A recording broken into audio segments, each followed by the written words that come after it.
Assalamualaikum warahmatullahi wabarakatuh.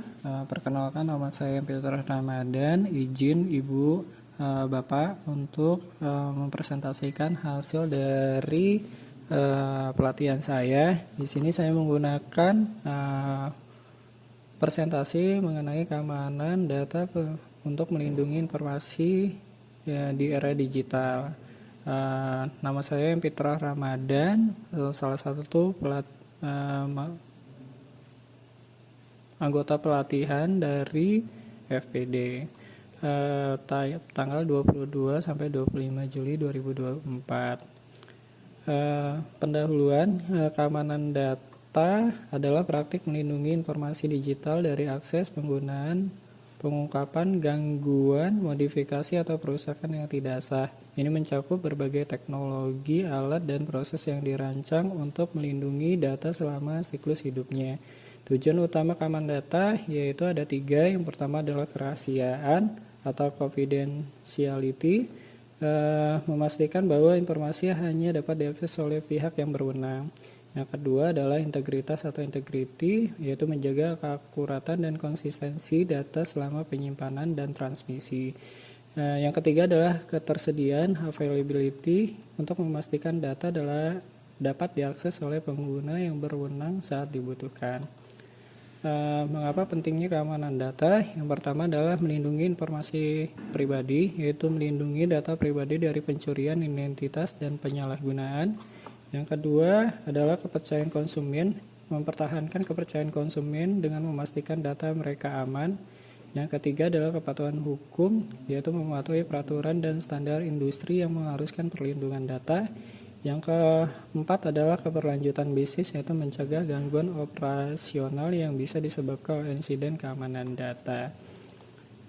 Ancaman keamanan data itu sendiri ada beberapa jenis. Yang pertama adalah malware, yang kedua phishing, yang ketiga hacking, yang keempat itu adalah serangan DDoS atau disebut distributed denial of service. Yang kelima ada insider threats. Yang keenam adalah serangan man in the middle atau MITM. Yang ketujuh, ini yang paling sering digunakan oleh hacker, yaitu adalah social engineering. Contoh kasus serangan cyber itu ada di 2017, walaupun ada yang terbaru di Indonesia tahun 2024, tapi adalah salah satu contoh dari serangan ransomware WannaCry, yang dimana adalah serangan ransomware yang menyebar secara global pada Mei 2017. Serangan ini mengeksploitasi kerentanan dalam sistem informasi Windows yang mengunci data pengguna dan meminta tebusan dalam bentuk Bitcoin untuk membuka kunci data tersebut. Dampaknya dari sini ada 230.000 komputer di 150 negara terinfeksi, sistem di rumah sakit, perusahaan besar, dan lembaga pemerintahan terganggu, menyebabkan kerugian finansial yang signifikan dan penundaan layanan kritis.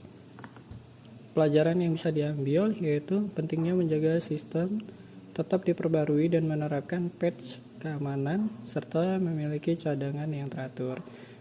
Jadi kita bisa sering untuk membackup data serta lebih peduli terhadap keamanan data yang bersifat digital. Prinsip dasar dari keamanan data itu ada 3. Yang pertama itu adalah kerahasiaan atau confidentiality. Yang kedua adalah integritas atau integrity. Yang ketiga adalah ketersediaan.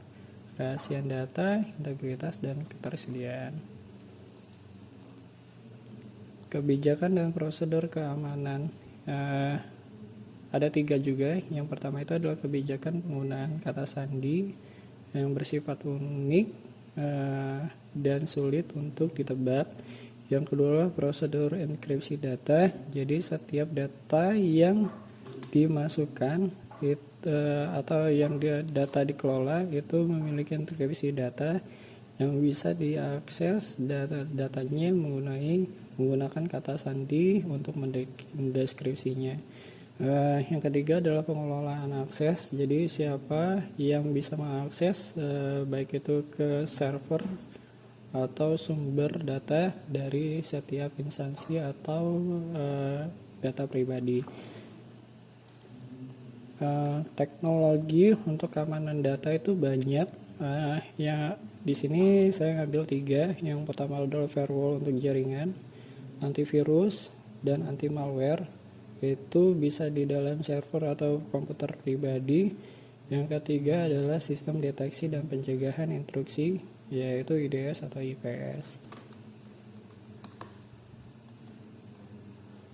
Untuk regulasi dan standar keamanan data, regulasi dan standar keamanan data itu ada banyak. Yang pertama itu gunakan kata sandi yang kuat dan unik. Yang kedua adalah enkripsi data seperti tadi, yang datanya bisa diakses menggunakan kata kunci yang sudah kita siapkan sebelumnya dan bersifat unik dan tidak bisa ditebak oleh orang lain. Yang ketiga adalah implementasi firewall dan antivirus di dalam database. Yang keempat itu pembaruan perangkat lunak secara berkala. Yang kelima adalah manajemen akses dan hak istimewa. Yang keenam itu pendidikan dan pelatihan pengguna. Yang ketujuh adalah cadangan data secara teratur. Yang kedelapan implementasi autentifikasi multifaktor. Yang ke-9 itu monitor dan audit aktivitas jaringan. Yang ke-10 itu adalah kepatuhan terhadap regulasi dan standar. Regulasi dan standar keamanan data adalah seperangkat pedoman dan aturan yang diterapkan untuk melindungi informasi sensitif, memastikan bahwa penggunaan data dilakukan dengan cara yang aman dan etis. Berikut adalah beberapa regulasi dan standar yang umumnya dilakui dan dalam konteks keamanan data. Yang pertama itu ada GDPR atau yang disebut dengan General Data Processing Regulation. Yang kedua itu ada namanya HIPAA atau Health Insurance Portability and Accountability Act. Yang ketiga ada PCI DSS atau Payment Card Industry Data Security Standard. Untuk ISO-nya di sini ada 27001, yaitu standar internasional untuk manajemen keamanan informasi yang memberikan kerangka kerja untuk mengelola risiko keamanan informasi. Yang kelima itu ada NIST atau disebut National Institute of Standard and Technology Framework. Ada SOX, Sarbanes-Oxley Act. Yang ketujuh ada Privacy Shield. Yang kedelapan adalah CCPA. Dari kesimpulan ini bisa kita simpulkan bahwa kita bisa dapat menggunakan kata sandi yang kuat untuk unik untuk keamanan data, enkripsi data, implementasi keamanan firewall dan antivirus. Yang keempat adalah pembaruan perangkat lunak secara berkala, manajemen akses dan hak istimewa, keenam adalah pendidikan dan pelatihan pengguna. Yang ketujuh adalah cadangan data secara teratur, backup secara teratur. Yang kedelapan itu ada implementasi autentifikasi multifaktor atau MFA. Yang ke-9 adalah monitor dan audit aktivitas jaringan. Yang ke-10 adalah kepatuhan terhadap regulasi dan standar. Itu terima kasih. Assalamualaikum warahmatullahi wabarakatuh.